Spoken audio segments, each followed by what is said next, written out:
Hai korang, Assalamualaikum. Hari ni kakak nak masak kerutuk ayam. Okey, yang ni kerutuk ayam yang kakak dah siap masak. Kuahnya pekat je tapi terpulanglah pada cita rasa masing-masing dan cara masak. Okey.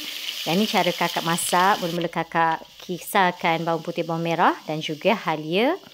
Lepas tu masukkan sedikit rempah kerutuk ni daripada Hexa Signature Series by Chef Zam.